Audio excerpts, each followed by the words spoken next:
Powerful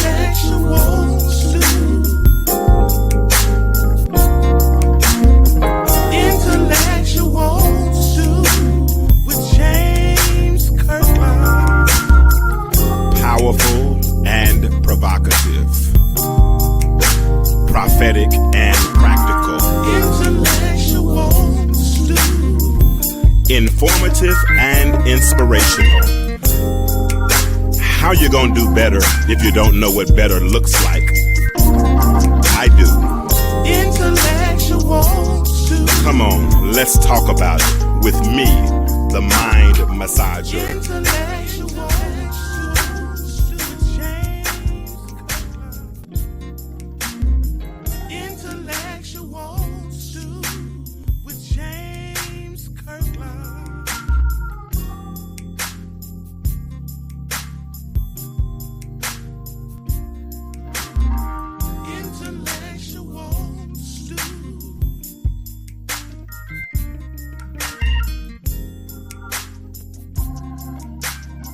What's up?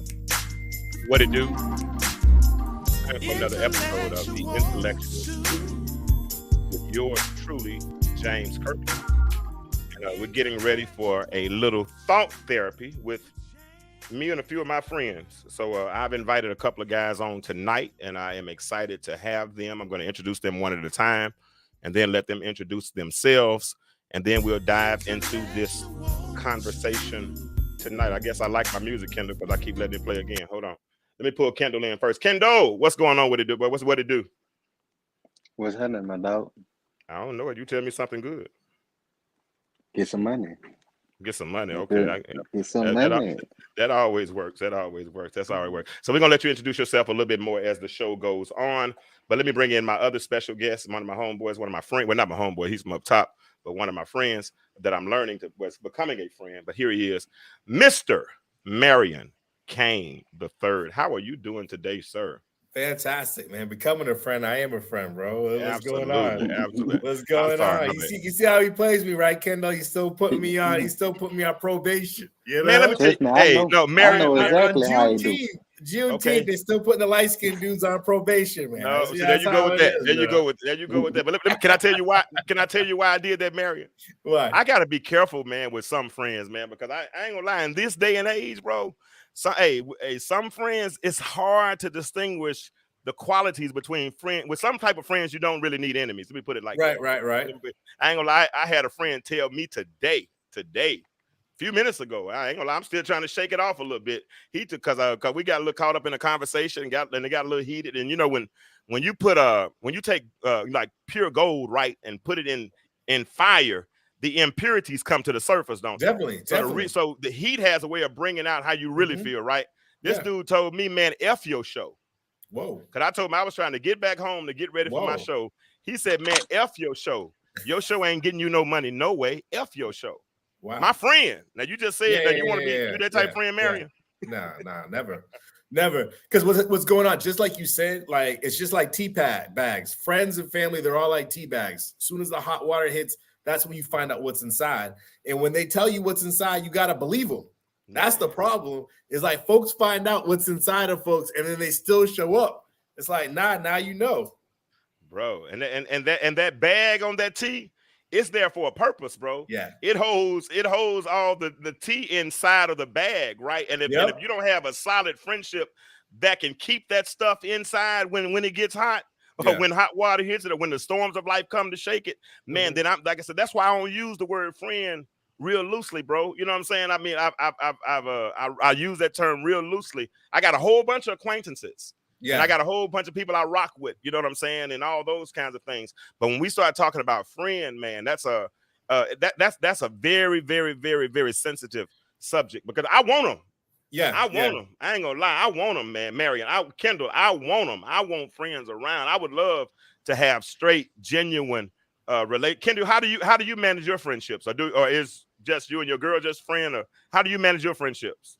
I got a few friends, but I got a lot of people I just deal with. Okay. Like I don't really have friends too. Friend is a strong, it's an action word, and a lot of people don't believe it's an action word. Nah, on my end, I got tons of friends. Like, Okay. I just think the problem is that people, their relationships are transactional. So Mm, they keep a score, they keep in tally. But I just come from a place of giving, helping, inspiring everybody. Like, I okay. don't want anything. I come full. You know what I mean? There's no such Yeah. thing as a 50-50 relationship with me. I'm bringing 100. Like, I expect you to bring 100 too. Yeah. So, if you don't, like, I'm not being, I haven't lost yet. So that's the way I go. I just keep it positive and just keep those vibes going, good vibes all the time. But I can tell you, everything's a transaction with folks. A lot of people, you can tell when they talk, and you can actually sell to an individual so much easier if you're doing it based on their low level of thinking.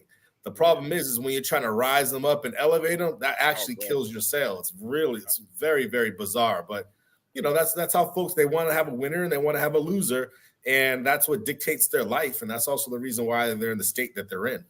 Yeah, absolutely. And y'all, Marion's probably going to use a lot of references as it relates to sales because that's what he does. I actually met Marion in Birmingham, Alabama, at a car dealership. He was a general manager, and I went in to do one of my events, and the event didn't go very well at all. And I ain't gonna lie, Marion, I was ducking you that weekend, trying to hide because I hate having a bad sale. But Marion saw us working.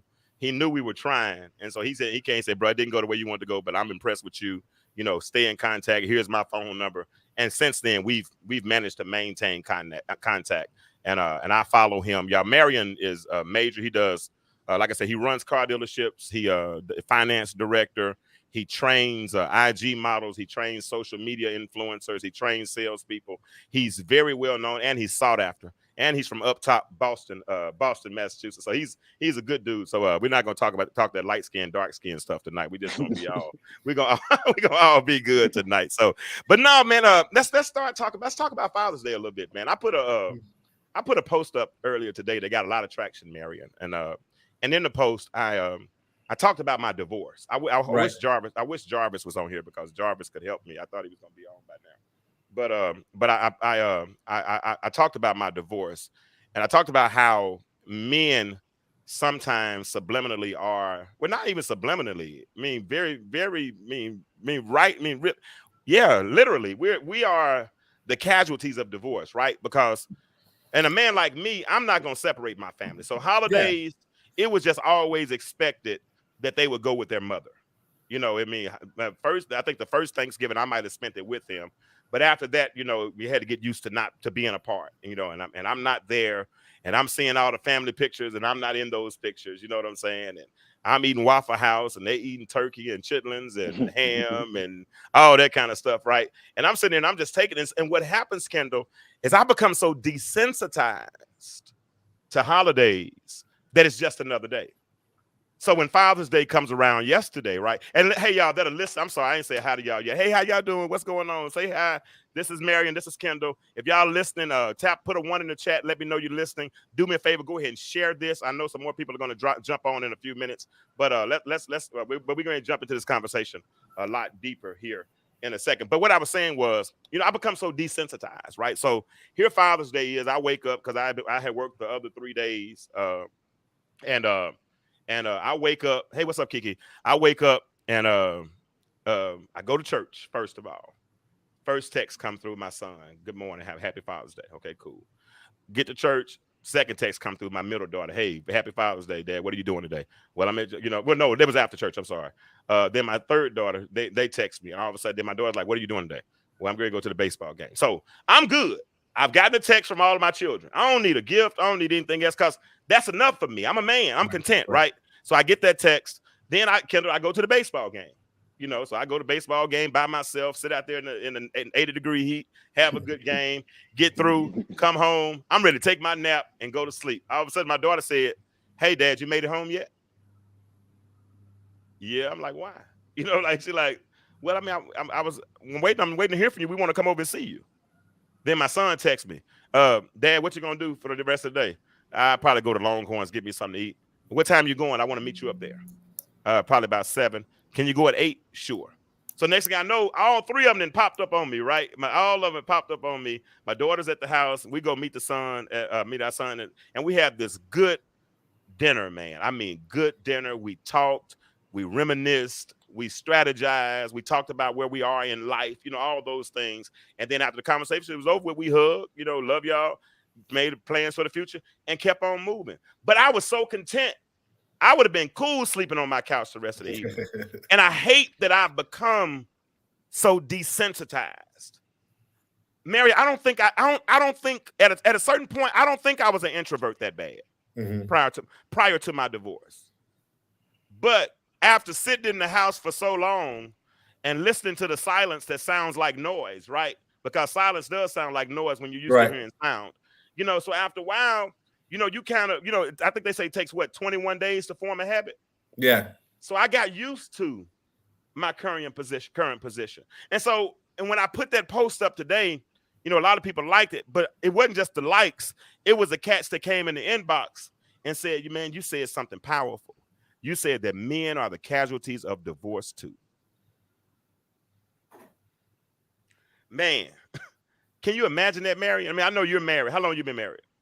Couple of years. But I'm gonna tell you like this is like a couple of years, but I spent decades single in New York City. And I'm gonna tell you honestly, like I ended up coming down south because my dad was going through cancer treatments, and I thought I was making this huge sacrifice for him and all this other stuff. I came down, my life just slowed down. It's gotten exponentially better. It's all different seasons. It's all different seasons. And it's not to say that like right now, with yourself, you're not going to find somebody else again in the future that you might want to have a relationship with long term. It's all different seasons, and each season has its benefit. I just look at the whole setup. I'm just impressed by, you embodied the whole phrase. Like, if you look hungry, you don't get fed, And so like, you pretty much weren't hungry, you were full, and your kids came and fed you, they came and they were attracted to you. You were this magnet of not just like hope, but they just like, wow, they wanted to bless you. They wanted to be with you. And I think that's amazing and stuff as well. I think I was very impressed by that. And I'm very impressed by your children as well, because they see the value. Wow. I like how you just flipped that. I like how you flipped that. What part of the flip? You got to give us more than that now. He flipped it. He turned the negative into something positive. You know what I'm saying? So instead of I'm desensitized, he's like, no, you just full. Yeah. That is. And then like that's just us, because in general, like you can become desensitized to a lot of stuff. You know what I'm saying? Like you can become desensitized to whatever. I'm desensitized to the world right now. I sit in my house. I work at home. I won't go nowhere. All week, I won't be done with nowhere. I won't answer the phone. My phone be on do not disturb, and I'm cool with it. Yeah. But it's like I'm desensitized to what I'm supposed to do or what everybody's telling me I got to do. But he like, nah, you just fool. Yeah, and that's one thing about you. It's like a flip. And I understand what you're saying about men, being the casualties and stuff of divorce, because that's something that like, we're pretty much told to just suck it up. Yeah, and it just is what it is. And we're not even expected to have a reaction. It's just like, okay, you're gonna be good. But in reality, it's just all about. I just have to say, like with relationships and stuff in general, like you got to give people room to be who they are. And sometimes people grow closer together. Sometimes people grow farther apart. And, that doesn't mean that your whole relationship was a failure. It's just like you got a chance to exactly find who you are and, have great children out of the relationship. And then also gave you room for take it to the next level and stuff too. I have to be honest with you. I have just a different approach and thoughts about divorce and custody and alimony. The thing that changed me was being in the delivery room with my wife. Wow. After that, it was just like everything literally just made sense. And it's just like, I just recognize you can't put a price tag on me. You can't put a price tag on what I can produce. You can't put a price tag on my thought process. You can't put a price tag on my IP, my intellectual property. I'm always going to be good. Money's nothing. So it's just like, it's just up to me just to make sure I continue to fill everybody else around me with that same vibe, with that same energy. And, I'm going to put that stuff on my son, regardless of who's around, or regardless of what situation he's in. And I see you do the same thing with your kids, because I'm going to tell you, a lot of people were singing sad songs yesterday. And, that wasn't attractive. When you singing those sad songs, that doesn't attract anybody to you either. Your kids don't want to hang out with you. You're weak. Man, you know what? You might have Man honestly up. just, bro. That's good. Cause them first couple of years, those first couple. Okay, I gotta watch those. By how I talk, I gotta do better. Those first couple of years, those first couple. No, I they're said, Dip, gonna replay it, man. You man. understand? Well, They'll hey, it is replay what it, it is. bro. This, You hey, know, this is you live, about bro. the lobster Bro, raw, bro. bro, this is live, man. It is what it is. But listen, those first couple of years, I was hurt. And I was hurt. And sometimes when you're hurt, and you might not have physical wounds that are visible to the naked eye, right? But that don't mean you don't have, invisible wounds. You know what I'm saying? And sometimes with those invisible wounds, if you're not careful, you end up bleeding on everyone else. You know what I'm saying? And like I said, sitting here for those first couple of years, I didn't used to be the introvert that I am, but I am one. I mean, I'm much more. And then you throw the pandemic in there too, where I couldn't even go to church, couldn't go to work, couldn't do any of these things. I mean, you sitting there struggling trying to pull all this stuff together, right? So those were some tough times, man. So I get it. And you know what? But I don't know if y'all are familiar with the biblical reference of Samson and Delilah. Samson got his hair cut, by Delilah, and then obviously they gouged his eyes out, right? But when it was all over with, after his hair started growing back, that meant his strength was coming back. He couldn't see, so he said, "Put me in the middle of the temple, and I'll push the walls down, and they kill everybody." Right? So in the last few months, I felt my hair growing back. Yeah. And when you start feeling your hair growing back, Kendall, then you start becoming attractive. Because, Marion, you teach this principle, I know, even with your salespeople. Confidence is attractive. That's why you teach your people. We used to teach people in the car business. First thing they do when the first thing people look at is your hands and feet. So make sure your shoes are shined, your nails are done, because those things exemplify confidence, right? And for a season, Kiki, I don't know who's in the chat. Y'all need to talk to me, please. Y'all just listening like that. I'll say, talk to each other, talk to me something. But for a long season, I was probably had so little confidence that only time when I put on my confident robe, Marion, when I showed up at a dealership. But when I left the dealership on Sunday, I would fold my cape up, put it back in the closet, and get back on my couch and get ready for the rest of the week and hope a phone call would come. And that is nowhere near like me. Well, I gotta clarify something real quick for everybody. So it's different when you meet somebody, right? You meet somebody, everybody, when you meet them, they want to put their best foot forward. They're gonna sit there, give you, platitudes. You're gonna sit there and do your thing. But it's different when you observe somebody, right? James Franklin II is an apex. Kirkland. James Kirkland. He's what you call an apex predator. Okay, so I'm sitting there watching him in the dealership, and it didn't matter what the situation was happening. Like, everything was revolving and moving around him. People were watching him. He was watching people. He was reacting. They were reacting and stuff to him. And that's a certain level of gravity that not everybody has. And so he thought from a standpoint of it was a failed sale. I was doing good that month. I was good. I was just in a position I wanted to kill. That was just a difference. So everything extra was gravy to me. But I'm watching him move, and it's just like he was just like, I'm not going to fail. Nah. And literally, I'm not going to say exactly what happened. He just wasn't put in the right position. And that's the whole thing in life. We're not always going to be put in the right position, but you got to look in the mirror and be like, yo, I'm not going down. It ain't happening. It's not happening on my watch. It's not happening like this. I'm getting it done. And that's just a different mindset. And that's the same thing I've always just figured out in my life. I didn't have to be the best looking dude. I didn't have to have the most money. I didn't have to have the connections. I didn't have to have rich parents. I created my own story. I created my own reality. And then I just forced the universe to deliver it to me. And it has in abundance. So it's like, there's a difference between asking for people to want to have things happen for you and you making things happen.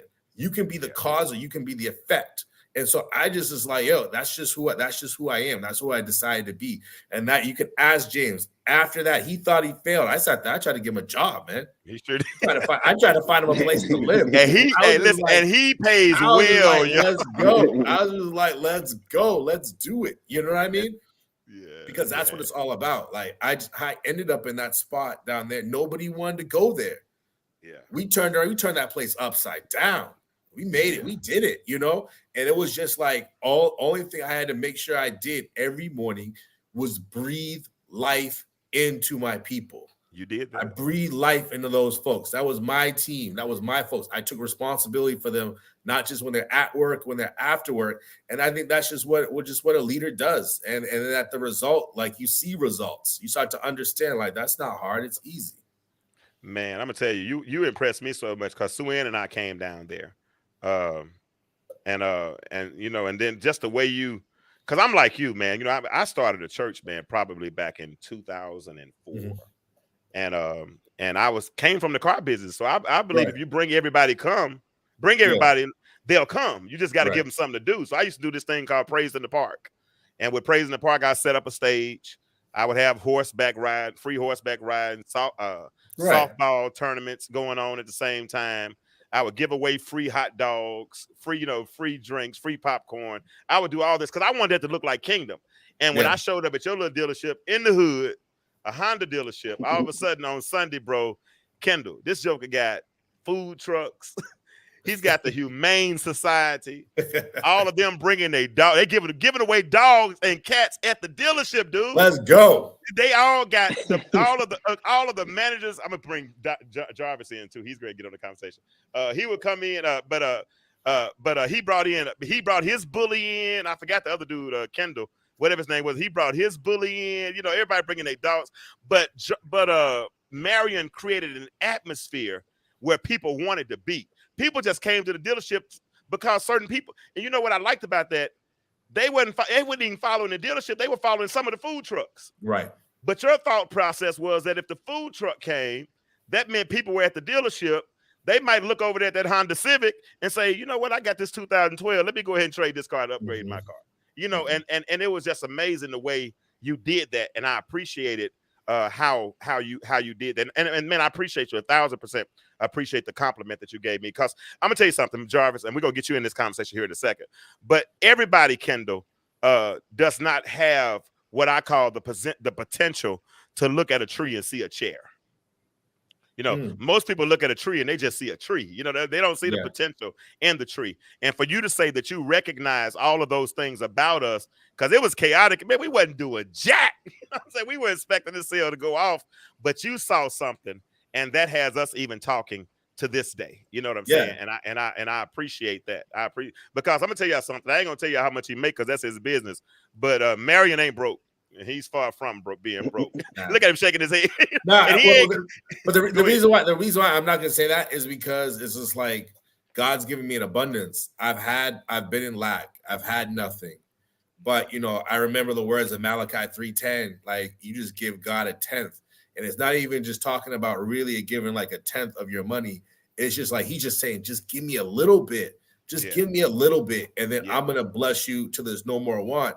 And that's what happens is like a lot of times with people, they don't even give a tenth, and they're afraid to give, not just they think giving is about like of their time or they keeping track, but you got to like just be giving like with an open heart all the time and just always keying 2 steps forward and just creating your own reality. Like I'm just a firm believer, and I have a story that I have about myself. I have a story about what I want to go in the future. And I look at that and I focus on that constantly. And that's what I'm attracted to. And that's what's attracted to me, because I was recognizing for a while there, I was living the alternate life. The alternate life is focusing on the negative, thinking about all the bad things that are happening. And then I recognize I'm attracting those things too. Wow. So it's like, I might as well flip it and start focusing on the big stuff. And then I don't care what other people think, because I'm not even telling them what I'm focused on. But when it's coming, they're all thinking I'm lucky. I'm like, nah, this is what I planned. This is the way it was. This is the way it happened. So it's called reticular activation system, RAS. So we all know it from when like somebody says like, hey, you know, when your buddies come up and it's like, hey, I just bought a new white Corvette. You know, one of those the new body style, right? What happens when you go out? You see a ton of these white Corvettes everywhere. You didn't manifest it, but it just was brought up closer in your consciousness. And I just truly believe that's the same thing with your goals in life, what you're focusing on. If you sit there and you focus on positive things 24/7, you have it in front of yourself all the time, you will see white Corvettes everywhere. You will see a path to get to where you want to be. And most importantly, people will turn around and hand it to you. Wow. It's crazy. good. But what happens is a lot of folks work in reverse. They want to talk about the negative and they're afraid to think positive because they don't want to be let down and they don't understand they're attracting all that negative stuff to them as well. That's good, man. That's good. Hey, y'all, everybody that's watching, Jarvis just popped in with us. What's up, Jarvis? Hey, what's happening, everybody? I hope you can hear me okay. Oh, yeah, we hear you fine. Good. We got Jarvis, we got Kendall, and we have brother Marion Kane the third. Jarvis, we've been talking about friends. I was telling them about with certain types of friends, you don't need really enemies. I told him about it. Somebody told me earlier today, F my show. One of my homeboys told me, F my show. You ain't making no money off that show anyway. You're going to get those. You're going to get those. I love it. I love it. So F my show. Man, I ain't gonna lie, I was 38 hot, but you can talk what about you do me. to that man? What you do to that man? No, he produced. He was making progress. Yeah, He's he showing had to up. do something to him because he Nah, tried man, it's like he's making progress. You don't always have that. But you know what, man? Like, okay, Kendall, you lived downstairs from me for 3 years. For the first 2 years, we might not hardly say anything to each other. But eventually we started talking. And when we started talking, we made a genuine connection, right?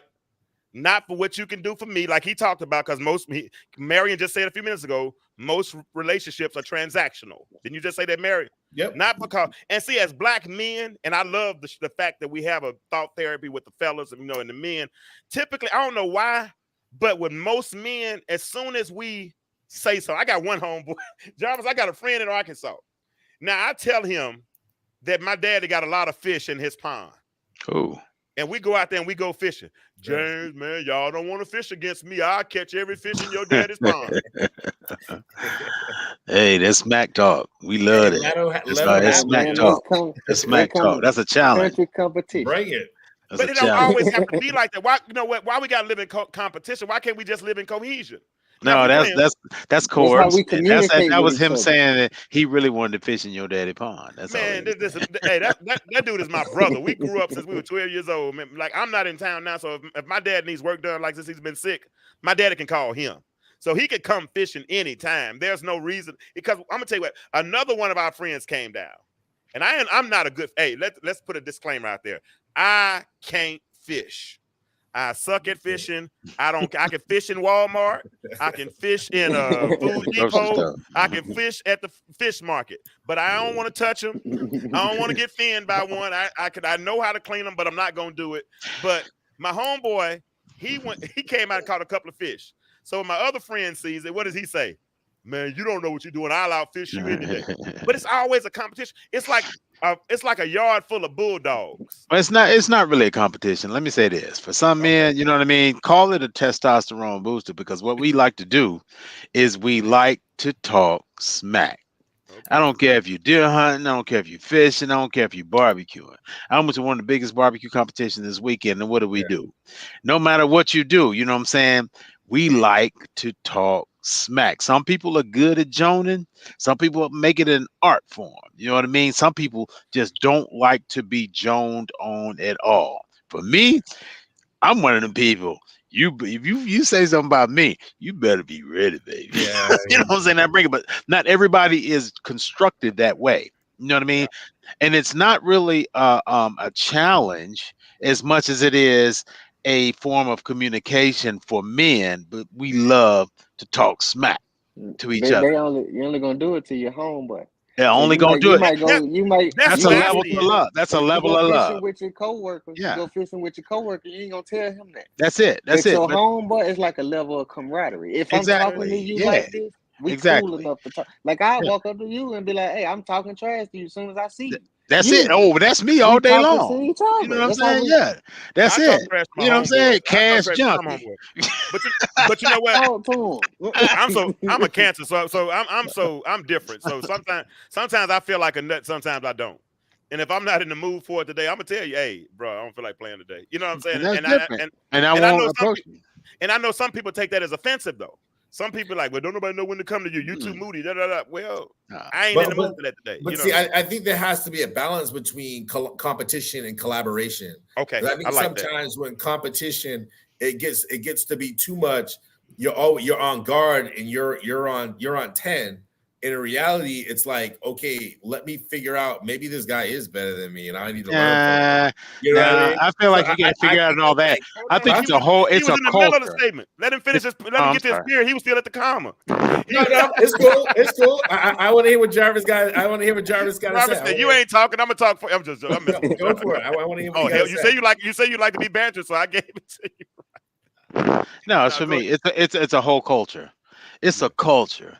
I was on top of the monkey bars as a kid, Right. smack talking smack, joning, and it cultured down to people that like to talk smack with each other. They have entire shows like oh man, $1 billion Wilding out. shows. It's an industry that all they Yeah. do, wilding out and all that. All they do is talk smack and Joan. But they also have another culture that doesn't want to do that. So I understand if that's not your thing, step out of the ring.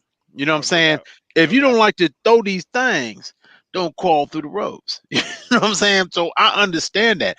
I don't joan against people. You know what I'm saying? That or I don't talk smack with people who aren't in the ring with me or want to do with it because it can become offensive. For Yeah. a case and example, my wife, she set the boundary. She said, Jarvis, I know you like to talk about people, but I ain't one of them. Yeah. She set the boundary. She Yeah. don't like to joan because if you cut me, I go for the jugular, baby. I ain't gonna lie. You know what I mean? My little threshold is thin, but everybody's not built like that. So sometimes, no matter what you do, no matter what you do, you're gonna have boundaries that need to be set. So I am all for that, 100%. But see, I just think that there just needs to be more of a effort that you're going. If you're going to have that playful banter, you're going to have that back and forth.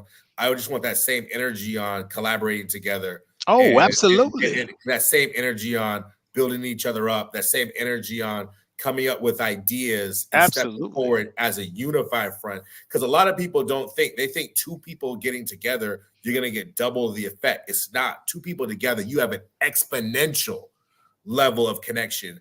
And I just think that like some folks just get into that mold and it's just like you're living in a barbershop 24/7. You know what I Yes. mean? And it's like I mean, life I can mean, be a but it can go, barbershop. Like, and it just really is. Yeah, it can go both ways. All right, so like, I can come to him and be clowning. Like this is how I talk to you. But then he can be like, hey bro, look, I need to talk to you about something. And then we can be on business. See, I Mhm. just call it business. Well, yeah. that's Like balance. I can have a camaraderie with you, and then you're calling it collaboration. I just call it, hey, look, we need to handle this business. It's now I can go into a different mode. But like if I don't know you, if we ain't cool, I'm just always business with you. Yeah, That's Exactly. just how I am. Marion could have everything that I'm looking for, but if I walk up on him, it's 9 o'clock at night, and he got a suit on. You know what I'm saying, with the little shirt thing on, and I'm seeing car rims behind him. I'm like, what can you offer me? But he may have everything that I'm looking for. Yeah. You know what I'm saying, business wise, to take me to the next level. He may look behind me, and I see, you see tiger prints, t-shirts, and just how the way that I speak. He may say that, man, that dude ain't about business and nothing like that. It's about getting to know one another without, what I'm saying, judging on based on what you see or But you what can't you you hear. can't do that if when you folks show up and they're combative. You can't do that if when I, folks show up, they're trying to get at you. Like, you know what I mean? Like it's impossible. Like I but think I if, think I Have if feel you you ever like go it's out there mentored? But have you ever mentored young men? all the time, Okay, all if the you time. mentor young men, if you don't meet them on their level, or if you don't set a baseline at the beginning, then you're gonna lose them. Agreed. Agreed. You're going to lose them. So sometimes, you know what I mean? You may not be combative and you may not want to introduce that front line, but they're going to see. And if you don't meet them at that front line, they've already labeled you. but see like sometimes because I'm younger, sometimes like we can read somebody. Like when I was talking, it's crazy. I was talking to him in the backstage. You can't read me, but you can read. Like you can read people, especially when you're a young person. And like 9 times out of 10, you're gonna lose or get the young person based on if he wants to be got or not. You feel me? So like Right. if based upon that, his demeanor will dictate the way that what I'm saying. Like the young man is gonna approach him. You know what I'm saying? So like just Mhm. how he speaks, I wouldn't walk up on him and talk to him. based on what he's already given me, the information that I've already peeped off him. So in order for me to be able to get the most out of him, I gotta come at him in that way. In order for me to reap the benefits of to even cultivate, create a relationship, I gotta come at him in a way that he's gonna be receptive I to me. understand exactly what he's saying. Okay, and listen, and you know what? And we can say two things and both things be right. Okay, let's also get that understood as well. So let's go back because you brought up the monkey bars, and I got that. You know, you're on top of the monkey bars, and but back then we were kids. You know, we were kids then. Yes, We wasn't grown then. No, we yes, kid. grown now. And so as grown folk, there's a certain way grown people approach. Because I'm not talking about all the time. 'Cause I talk about with friends like these, you don't need type of enemy. But I ain't talking about just the people you know. I'm talking about people you don't know. You know what I'm saying? And that when you first see them, because like Jarvis, we know each other from the yard, to an extent. But as grown men, we both just start off with 100. I don't know what you've been doing the last 30 years since we left the yard. You know what I'm saying? Mm-hmm. And it don't really have nothing to do with me because we meeting each other where we are, right? But think about it, even, because today we're celebrating Juneteenth, yeah, rah, all that kind of stuff, celebration of the people that the slaves didn't know they were free until 2 years after they were free. I get it. That's what we are. But even on that same plantation where the slave didn't know they were free, even though they told they were free 2 years ago, but now they free because now they know they free because whatever. But anyway, they on that same plantation, Marion, you made a statement earlier today, and you were joking about the light-skinned brother, but they pitted us purposely. Now there's two of y'all on this joke, and why we got two dark-skinned brothers on top and two light-skinned? Well, thank you. Yeah, That's how that's you what we set got it in our up. life, man. We We're finally This on how top. you set it That's up, man. Kendall, we Dark finally skin on on top. top, you light guys skin learned on your lesson. bottom. We That's finally all on right. top. It's High cool. five. That's all I'm good. used You to I feel can't move. me?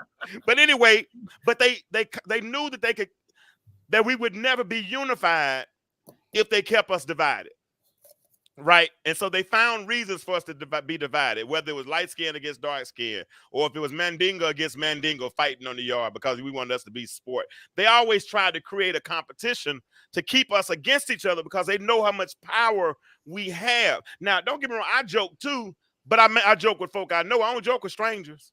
I I do. don't play, you ain't finna joan on me, especially don't shine on me in front of no woman. But you Bro. can't joan me in front of just anybody because I don't play like that. You understand what I'm saying? But so that's why when you start using certain type words with me, Jarvis, then all of a sudden something clicks in me, and then my vocabulary goes up, and I'm gonna start trying to use cuss words without using cuss words, and I'm gonna start trying to use paper Well, cuts. It gets personal at that point, so I got to be but it's a careful. difference between joning and being disrespectful or Okay, that's a disrespecting good point. somebody. You That's know a what I good point. mean? I draw the line at that. I would never disrespect anybody on this panel. Have the highest respect, but there is a way to make light and enter into a conversation differently than you would with just formal conversation. And that's all it Absolutely, is. You know what I mean? absolutely. Because That it's part. building something that a person will remember. And one of the greatest things that anybody ever taught me, all he said was when I was in Jackson, Mississippi, he didn't joan, he didn't say anything. When I walked into a bar, he said, "What's your name?" I said, "My name is Tally." I always give people my last name. He said, "I guarantee you, once I tell you my name, you're going to remember my name for the rest of your life." His name was McDowell. Mm. And once he did that, I never forgot his name. When people try to interject and talk to people in a certain manner, that's all they want. Because anybody can say, "Hey, my name is so and so." Everybody can say, "Hey, how you doing?" or "Cómo está?" "Cuál es su nombre?" or whatever language you want to do it in. But it takes genuineness to say something for a person to say, "You know what? I'm gonna remember that dude forever." All right. And it's okay if it's not disrespectful, as long as it's something that you remember. And that's when a lot of times when people lightheartedly come into conversations or say things, we as Black people, that's what we try to do because you've been through enough fakeness. You know what I'm Mm. saying? You've been through enough people, especially people who have this pyramid scheme in the back of their mind that they just want to introduce you to, that they didn't talk to them in 10 years, but now all of a sudden they blowing up your phone number. You've been through enough stuff where people either want something from you. You know what I mean? Sometimes you want genuineness. And If it's lightheartedly brought to you, boom, that's it. When I came to saw you preach one of the most powerful sermons that I heard in my life, it wasn't about me coming to get something from you or sell something to you, James. I just wanted you to lay eyes on me. And you did. And when you did, guess what? You joned me. You I sure cracked did. jokes and came to me. You know I what I'm sure did. saying? Yeah. When my Yeah. son passed away, and the people that came from all the different states, Mississippi, Alabama, Georgia, you know what I'm saying? Ohio, all the people who came down. It wasn't about them coming and laying, hands on me and showing me and hugging me and crying with me or whatever. They wanted me to lock eyes with them. Mm. Because of course I couldn't hug everybody. And guess what? They needed me to hear something real from them. You know what I'm saying? Yeah. The whole, for them to say that, Tally, we still here. And that's all I wanted to give. Period. Yeah. So joning isn't always about disrespecting somebody. It's a Absolutely. different culture and it's a different way of communication because it means that, okay, you're not the fake person. You the real you the real JT. You know what I'm saying? That's the JT that I know. Because if I Yeah. give anything else fake, then it's gonna be like, nah, that ain't that dude. You know what I mean? Like if I walked up to you, James, and I said, "Hello, James Kirkland, how are you doing?" You'd be like, "The hell is this?" Like that ain't him. You know what I'm saying? Who is this dude? You know what I mean? Yeah. I I mean, probably. yeah. But you know Yeah. what I'm saying? Well. For you to even joke about being dark top, light bottom, I know that I'm talking to you. You know what I'm saying? Yeah. Yeah. That's Yeah. what I Yeah. need. No, only reason I did that because Marion started it. So I'm pointing the finger at Marion. What's up? What's up, Da? Da says sorry about your Believe loss. me, believe me, the police sees us as all the same. I just look at what Now you got a good point. what we're talking about is it just really just makes me think of when I would always sit in the barbershop when I had hair. And it was a sociological experiment to me every time I sat in the barbershop because everyone was so passionate about LeBron James and they're so passionate about Steph Curry. And they talk with so much eloquence and so much force.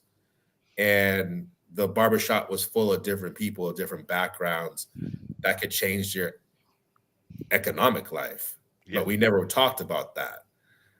Steph Curry doesn't wear my jersey.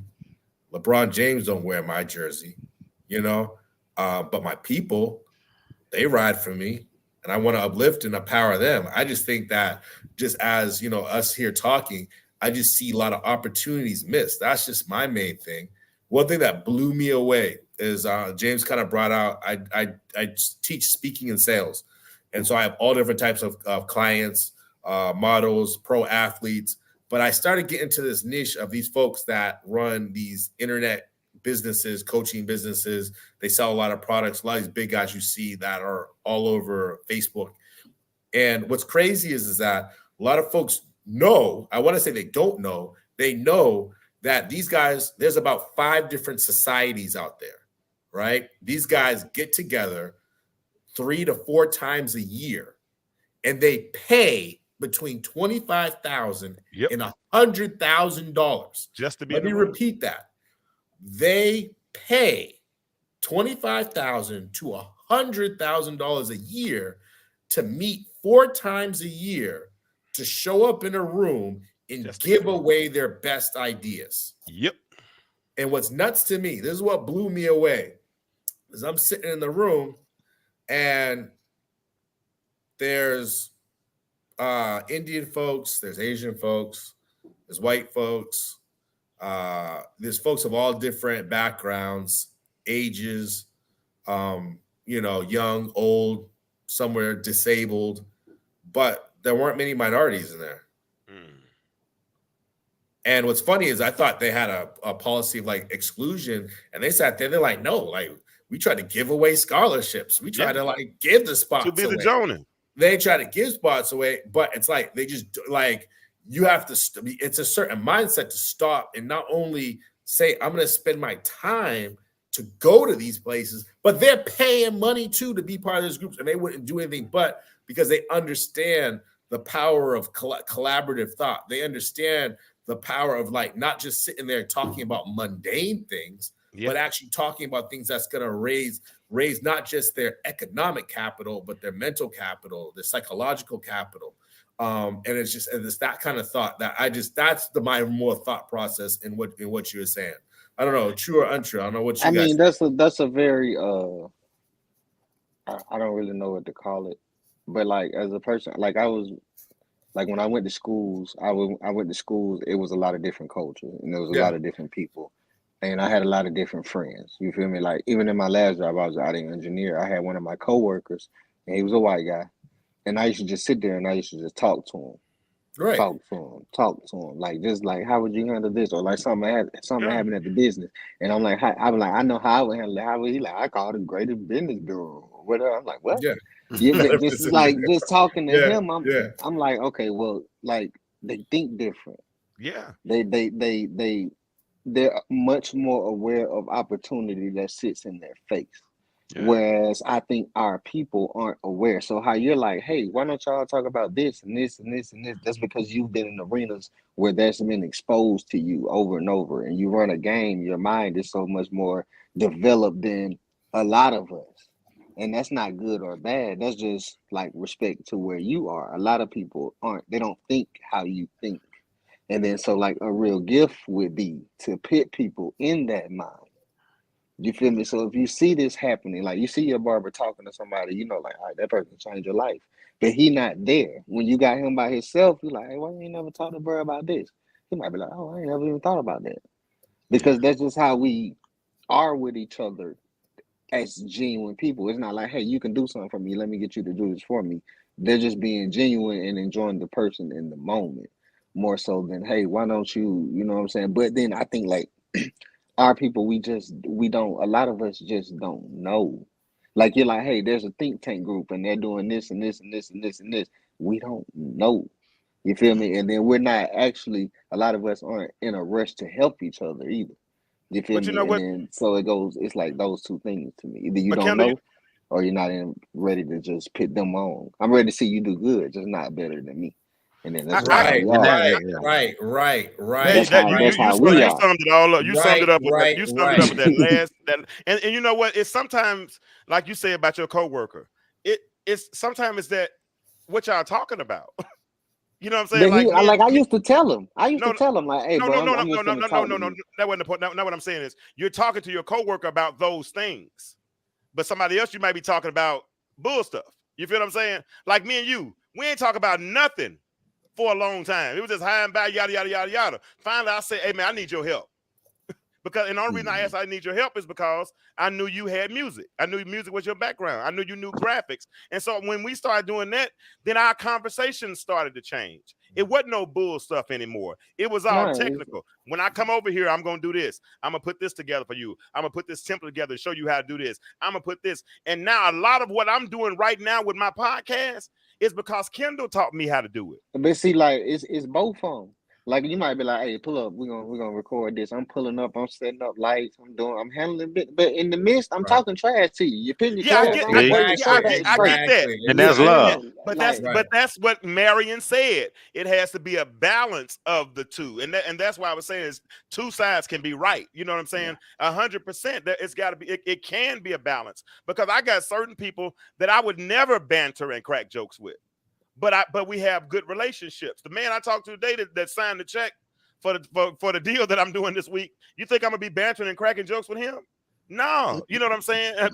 But that check gonna come on Friday, you know, and like I said, and that's okay. But we have to know when to have, because this is the thing, and I'm going to segue into this a little bit because I'm not sure how long we're gonna be on, but and I don't know how long I got you, Marion, but I think our minds have been through so much sociological trauma over the years that we make excuses about why we're not where we're supposed to be. You know what I'm saying? We're underexposed without trying to get the exposure that's necessary. I was saying earlier today, because I got some stuff, I'm having to reprogram my mind. What's the best way to reprogram your mind? Start reading.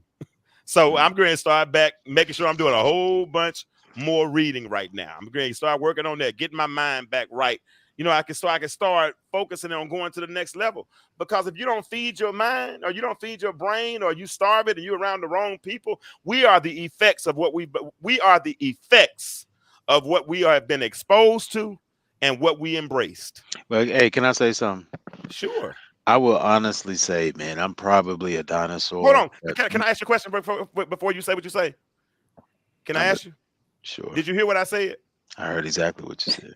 Okay, sometimes I like to have a little sermonic pause for a half a second. Okay, we are the effects of what we've been exposed to and embrace. Hold on, 1, 2, You 3.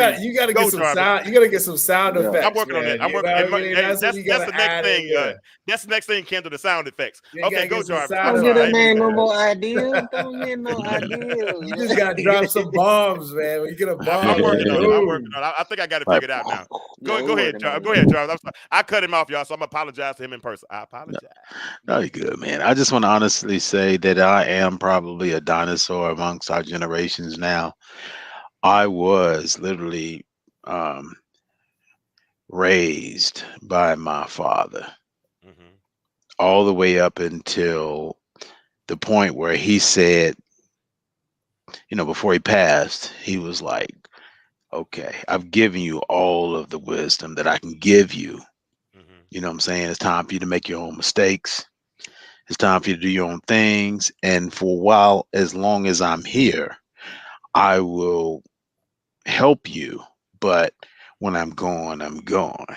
And so when I say that I am a product of that, I say that through my mentoring, I see that more not than I do. So I was raised with a strong father. You know what I mean? And one who would have just killed this podcast too. You know what I'm saying? He was Reverend McDowell. He was strong, boy. And my inheritance from that today and what nurtures me is all of the people that he helped along the way. So for me, people saying that, oh shoes, you think you need that, man, you know what your daddy did for me? So this is the way that I live my life going forward, because I always want to see young men, like all the ones that even call me dad, and even all the floods of text messages that said happy Father's Day, I love you, Mr. Talley, this and that. I always want my kids or somebody along the way to feel the same inheritance that I felt, to say that, man, you know what your dad said to me? You know what your dad did to me? You know what I mean? I want them to experience that. So it's one thing to have personal growth, but it's another thing to when you start to live your life towards what you have to give for others. You know what I'm saying? Like this young man, Kendall, he lived under you. You know what I'm saying? And he had a gift. You saw that.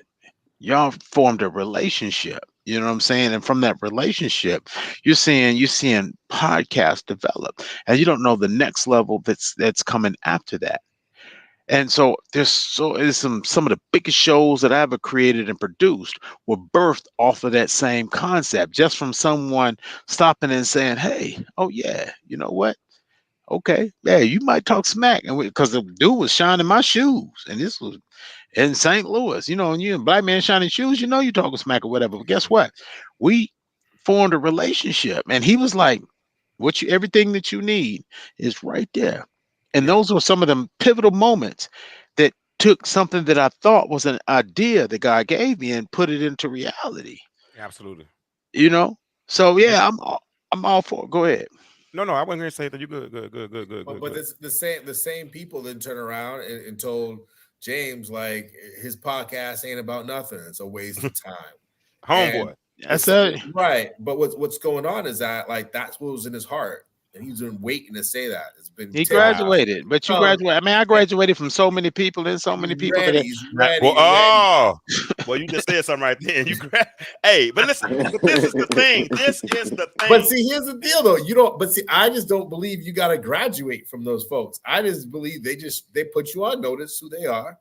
and they know what's going on, and you ain't gonna leave nobody behind. You just got to know who they are. Let the He don't reader need use me. discernment, because Yeah. what happens is like you start cutting people off, and you don't understand that. Like I just have a firm belief that like God gives you a certain amount of power to lead, carry, and you're gonna have to lead and carry people. And there are people weaker than you. There are people that are thinking on a different level with you, and you just gotta have that patience, and you gotta open up your heart and your mind to them, and then they'll see a different way. It's just you don't see a different way. I didn't grow up rich. My parents didn't have like a whole lot. They gave us everything though, but they always made sure they put us in the best schools, put us in the right environments. We took cruises every year. And when we go on these cruises, I meet all different types of people from all over the world. And I could understand why my parents saved up all their money, because they wanted to have one shot to show their kids multiple different cultures, Yeah. multiple different places, so we can see that we're different all around the world, but we're also the same too. And one thing that tripped me out was like later on, I started getting in contact with people. I'm not just talking about rich people, people with generational wealth. I'm not talking about folks they don't even take photos on their air on like a private jet, because like this is just what they know. You know what I mean? Like this isn't, they're onto yachts and boats and all this other stuff. So you start talking to them and sitting there, and it's amazing that they just have a limitless brain. There Mhm. are no limitations. So It's you just was given that capacity as a youth. What was one of the poorest experiences that you ever went through in your upbringing? me, Yes. none. I'll tell you flat out, my parents sheltered me from that. Zero. I'll tell Okay. you flat out. They grew up. My father had nothing. He had to Hmm. fly to get into the military. Right. We didn't watch TV growing Mhm. up. We read books. I Right. lost about a year of my life when I went to college because I was finally watching the Cosby Show, The Simpsons. I never saw none of that. So, in saying that, there's a 16-year-old girl who walked to my house to play with my daughter simply because she wanted a different experience. And she walked to come out of her experience to come spend time with my family. What would you say to mentor her? Elaborate. Her house sometimes has lights, sometimes it doesn't. Hmm. Sometimes it has water, sometimes it don't. Sometimes she has something to eat, sometimes they don't. Right. But she walked in my house because she wanted a better experience. Now, if you wanted to, and then I'm saying this is a girl, Yeah. because she wanted to play with my daughter because you Right. know what I mean. You can't shield kids from YouTube. You know what I'm saying? They see the Right. stuff on YouTube and see Instagram and stuff like that. But she wanted to come spend time with me. And of course, Right. if you spend time with me, you are my child. Yeah. You Yeah. know what I'm saying? But at the same time, when I took them to get ice cream today, I wanted her to also understand, you know what I'm saying, that I don't see you as a person who needs a hand me down or something like that. I identify wanting to walk 12 blocks to go experience something different with another family. You know what I'm saying?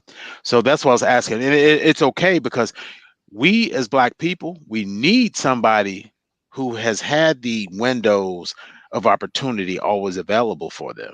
You know what I mean? Hmm. But at the same time, when it comes to youth, um, the youth, especially the detrimental age groups of youth, that really need something that's called discipline. You know what I mean? And you can't have discipline without consistency. You know what I'm saying?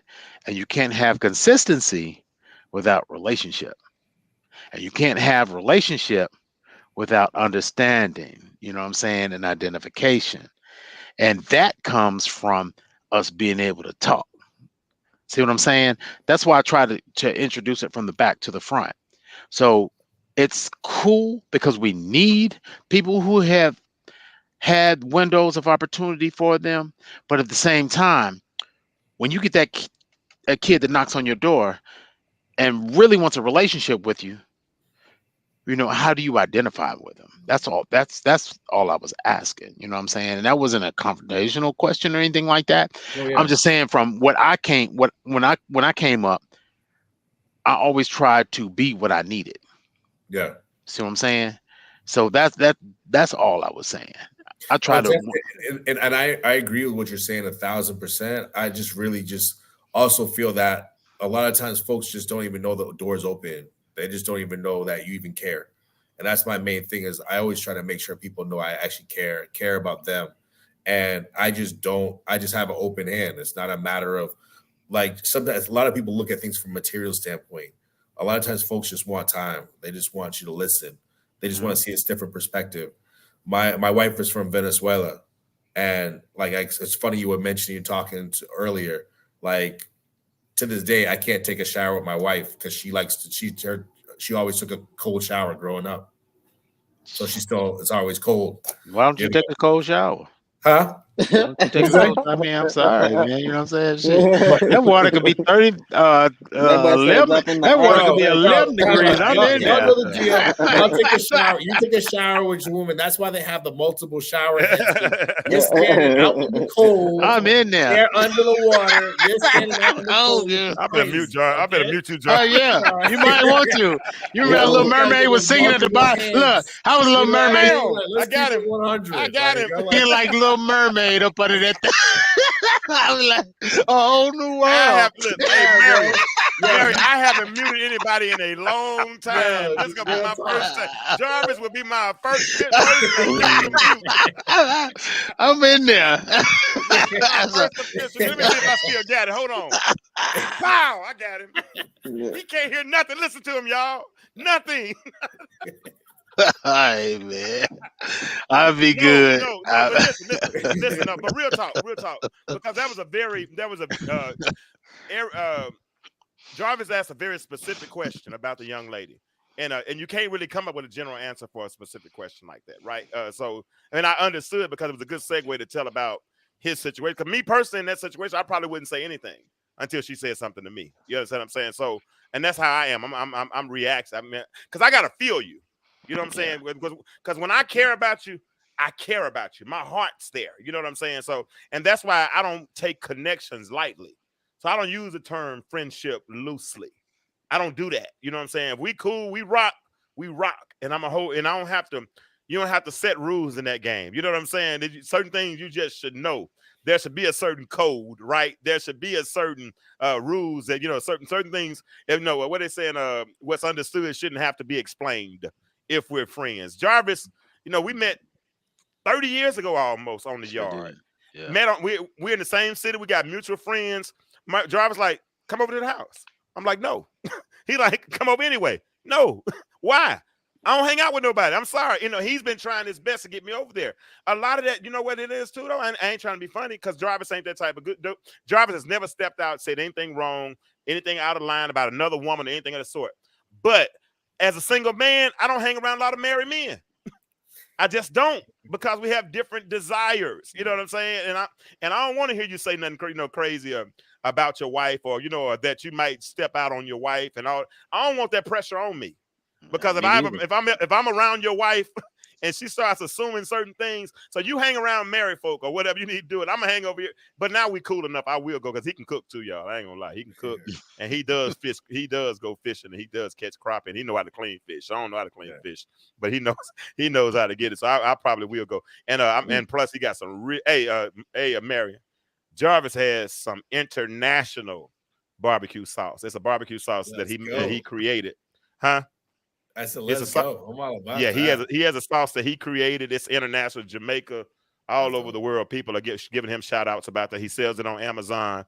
He's actually part of the sponsors of this whole series we got going on right now. So Jarvis he can cook. So when I say that, but what's happening now between Jarvis and I is we're creating a genuine connection.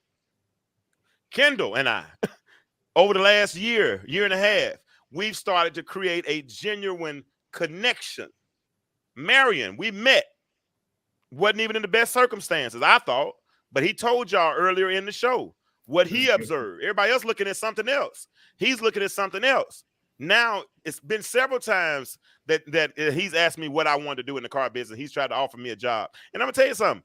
To go work for him, this ain't no cheap. This is upper six figures. And sometimes $200, $300, real money. I ain't trying to play. Am I lying, Marion? No, we're doing it. Okay. Marion make probably more than a month than the average person makes in a year. I ain't trying to tell his business, but I'm just telling you this is real. What we doing in this, it's real things going on in the world while we joning and bantering and don't want to pay $20,000 or can't pay $20,000 to get in the room. I know several people. That's what he's talking about. People paying $25,000, $50,000 just to be a part of a meeting, but they're using the information that they get in those meetings to leverage. If they make $50,000, if they paid 50, that 50 is probably going to leverage $500,000 this year. And people are doing those numbers. Kendall, he's downplaying what he does, but Kendall sits in the house and works jobs from home. He's an IT genius. He can take a computer apart, put it back together, all kind of crazy stuff. That's what he does. When what's the boy name from Memphis that passed away, got killed? The rapper? Dolph. Yeah. Kendall had connections to all them people. Yeah. But see, look though, all right, so my mentor was like his engineer. And he still engineers, you know what I'm saying? Yeah. But like how we was talking about how we communicate with each other. When I met my mentor, he cussed me out. Matter of fact, every time I talk to my mentor, he cussed me out. That's how he is. He talked to everybody like that. Like Young Dog was a star. He talked to him the same way. Consistency. You feel me? Yeah. Now we sit in the we can be in a room. 3 out of 5 people in the room, they can't vibe with him. They can't even hold a conversation with him. If they hold a conversation with him, he probably gonna make them mad. But that wasn't never me. But I watched so many people around me doing the same thing that I do that he like a goat of. Like he recorded like sipping on some scissor. Like he been doing it for that long. You feel me? Like he a real goat in it. So like me, I drift towards realness. Right. So like if you come at me and you joking at me, but like I can tell that it's like, all right, he really observing me. That makes me feel like you being real. As opposed to, and like I drift to those people. But I got so much game from him. He taught me how to work as an audio engineer in the game. Nah, you can't move like this. Nah, you can't move like that. You got to move like this. But the whole time he cussing. The whole time he cussing, he talking crazy. But you stupid as hell. You should have never did. Like this how he communicating. Yeah. Like this is really how he communicate. Like I brought him over there one time. This how he talked to me. Right. Yeah. He talked to me like that. But it's like when if he don't deal with people, he don't say nothing. Right. Yeah. You feel me? Like he won't say nothing to you. He'll just keep moving. But if he talking to you crazy, but he giving you gems the whole time. The whole time he talking to you crazy, giving you gems. So then I try to peep the what, because a lot of people peep the how. So I try to peep the what and what people saying, not too much how they saying it, because like if you peeping the how, then you might miss the what, and that's really what you need. You feel me? Yeah, I feel you. But we we sensitive as a people sometimes. Like we can be sensitive as a people. Yeah. So that's what Zanteria said. It's easier for me to deal with banter than people who carry a competitive disposition. And I see that. Kendall, you could relate to your friend or to your engineer because you've seen the results. You know what I'm saying? even when I first met him, my first conversation with him, it's like you real, because most people, especially in entertainment, they fake. Mm-hmm. You feel me? So they not finna come like they fake. They trying to make you like them. They trying to make a good impression on you. They not trying to cuss you out. He don't care. That's real. Like it's like it's real. It's like I don't care if you mess with me or you don't mess with me. I'm telling you what I think right now. It don't matter what you. So it takes like a certain level of confidence to even like be able to do it. But like he does it. I can't do it. I can talk to him like that. I can talk to somebody I get to know. But like when he meets somebody, this how he talking to him. He not changing. That's really who he is.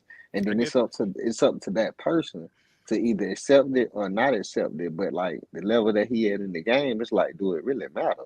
It's like, I guess. But I like it. It tells me that like you being real, you being like he said, genuine. You're not being, because 90% of people in entertainment is fake. Everybody trying to work their way around. It's transactional. What can I get from you for the less amount that I can give you? And so then that's kind of what we deal with. Or you got to have relationships. Hey, well, he don't like this person and I like that person, so now you just out of it. Like it's a funny game to navigate. That's why I work on computers at home now. But you do a great job. But listen, we've been on here for an hour. I'm not gonna hold us too much longer. But do me a favor, Marion, sum up our conversation a little bit. What have we talked about tonight that the best nuggets you think you picked up? Well, I mean, fantastic nuggets I got from Jarvis. It's just pretty much just like when you're sitting there, you have different perspectives from all different types of people. When you're mentoring folks, you got to sit there, you got to listen to see where they're coming from. You don't necessarily know why they're there. They can have all different types of backgrounds, but at the same time, you just have to have that open heart, that open receptiveness. And it's like, I can tell you honestly, it made me stop and think. A lot of times I just shut down and shut off when somebody might have had such a heavy banter or like seem to be competitive, but in reality, they probably were just trying to vibe with me. They were probably just trying to have rapport with me. And it's up to me also to be on that level as well to then connect. And then they can also see my perspective and stuff as well, as opposed to just like me, like unsubscribe, opting out, you know? And then like Kendall, like really just was helping me. I was just really thinking like, I always, when I look at somebody selling me, so I always walk into a place and whenever somebody takes my money, I'm like, how are they taking my money? Right. Or whenever I see somebody that's successful, I always stop and I try to leave, like success leaves clues. And that engineer that had all the connects, he was just, I can just tell he was skilled at what he did. He didn't care. Like he didn't care. He wasn't trying to be accepted, but he wasn't pushing you away either. He wasn't coming with lack. He was like, I'm full. You can come, you can go. Just that complete indifference. And I've always recognized in my life, just that complete level of indifference attracts people. And at the same time, you're not trying hard. You're not trying to impress anybody. You're okay with who you are. And you can come, you can go. I'm going to be all right. You know, and that ties back to what happened with you at the beginning of our conversation when you're talking about your kids and how, you know, the world, society puts so much emphasis on having these accolades and having all these people around you. It's celebrating you for being a father. But you were like, you know what? You were content with your kids. You're content with what you've done. You're content with what you've done in life. And, you know, you didn't need much more extra from your kids. And as a result, they wanted to give you more. They wanted to show like how much you meant to them. So instead of being a casualty, you actually were resurrected. Yep. Absolutely. And I appreciate that. Kendall, what you pick up tonight? We good? What you pick up? Good game, man. I just like getting, because I feel like y'all got game to give me. Okay. So I'm really soaking up the game. I'm looking at Marion. Marion soaking up the game too. Marion soak up the game. He's figuring out. I take notes. Y'all don't understand. Yeah, that's why he's figuring out how to flip it. I'm looking down because I take notes on everything in my life. Like I'm telling my wife is crazy. I got a pad full of like notes and journals. I'm learning. I'm putting my stuff down. I don't know. I don't have all the answers.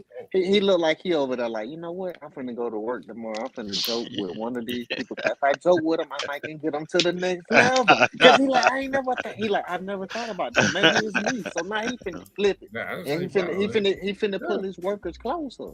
Yeah, I like that. And like it's like the expression of the conversation, but then the reaction to the expression of the conversation makes me think about how I would need to react to the expression of conversations. Yeah, that's good. That's good. Come and talk to me, Jarvis. What you pick up? Actually got, man, from both Kendall and Mariam, man. From Mariam, man, one of the things that I got is something that I appreciated. There are two sides of the fence. You know what I'm saying? There are some people who have the better window and the better view of life. And what it reminds me is there's a few families that are in Birmingham, Alabama, and they're back to back getting millions of dollars worth of scholarships per year. And from the outside, it's a lot of black kids that are saying like, how are they doing it? That seems like so impossible. But they've got a system and a parental systems that is showing them that it's very possible. And they're coming out of college set for life. You know what I mean? So it takes a window of people that can set things like that up for them. And so, you know what I mean, that side is cool. Like me, I had a couple of scholarships and I thought I was good and all. My dad worked at UAPB. From Kendall, me, I've been in IT for 26 years. You know what I mean? So I started off in like Unix and Linux and things like that. And the way that it was given to me was I had to work under the a-holes, the people who thought they were gurus. But through that, you know what I'm saying, there were a few people that tapped me on the shoulder and said, hey, hey, Tally, let me show you this, Jarvis. Let me show you something pretty cool. You know what I mean? And from that's what developed my IT career, because that's the same mindset that I had bringing other people in. You know what I mean? The people who are working in Google and the higher platforms of crypto and things like that are there in California. And I started them off in their Unix and Linux careers, basically in the same way that it was given to me. And so that's what it takes. And it's not always given in a joking platform, but it was developed relationship wise. So, no matter who I am or what room I'm in, or when that Zoom camera today comes on, they don't expect anything different than what you guys see right here. You know what I mean? And I may crack jokes, I may be serious, but you know what I mean?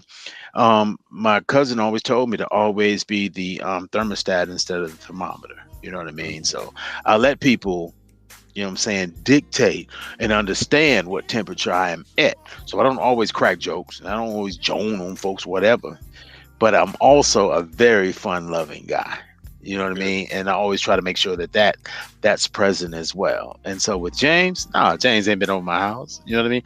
And he knows why he ain't been over my house. And he knows why he steers away from me, because I was a mess. You know what I'm saying?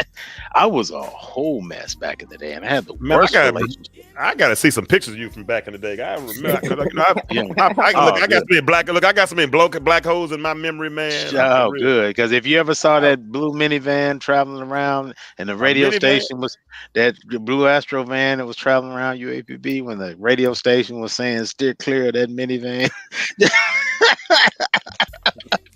then you knew they was talking about me. You know what I mean? Wow! But that was a whole chapter.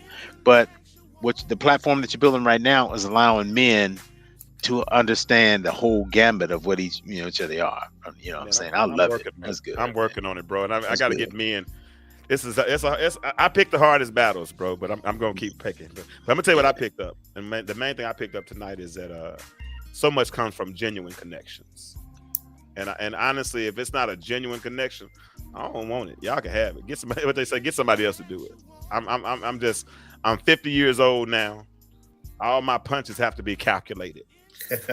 I don't have time to be wasting energy at this space in my life. You know what I'm saying? So all my genuine like I said, when that Negro told me that tonight, bro, I promise you, right? Y'all almost. I promise. I'm a good cusser too, and I try not to cuss as much as I used to, but I can cuss. But my boy Santeria said he said I've been genuinely blessed by everyone on the panel tonight. Thank you guys. Avery, he's one of our panelists as well. He said great conversation. But we're gonna continue to. I'm sorry I didn't put as much effort as far as advertising this one like I do a lot of the other ones, because I was kind of stressed out last week working, and I just was tired. But we're gonna do better. We're gonna do better. I appreciate you, Jarvis, for jumping on. Kendall, I appreciate you for jumping on. Please show me how to download those sound effects so I can put it on here, so I can have the crowd noise and the claps and all that kind of stuff, and the acts and all that. I need all that kind of stuff. I need it all. Marion, you're going to be back like real soon. Bro. Yeah, man. Anytime, all the time, man. You don't understand how much I appreciate this. And just like you said, it's not just thought therapy. It's like I'm just upbuilt and uplifted, So I'm sitting here. I'm going back to work. We're working another 3-4 hours. Oh wow! And this was time well spent. I appreciate all three of you gentlemen for energizing me. I appreciate it. But we're gonna do it again. We're gonna do it every Monday. Sometimes we might do it during the middle of the week. But hit me up anytime. I'm open. Man. Love y'all. I'm open to topic suggestions. You know what I'm saying? We didn't really get into the stuff I wanted to tonight. We're gonna talk about Juneteenth and some of the war on drugs and the alleged war on crime and all that stuff. But we'll get into that next week probably.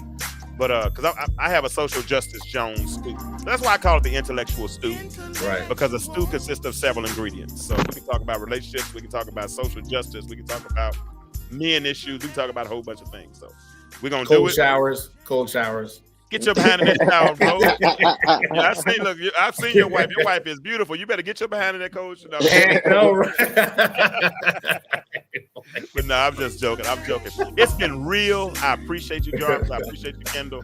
I appreciate you, Marion. I appreciate everyone that's listening there who will listen. Listen, check it out. I say this every time we leave. The world is changing. My question for you is, why do you remain the same? You have a good night, and we'll see you next week. Y'all be good. Hey, it's a blessing, guys. Thank you. Thank you, Marion.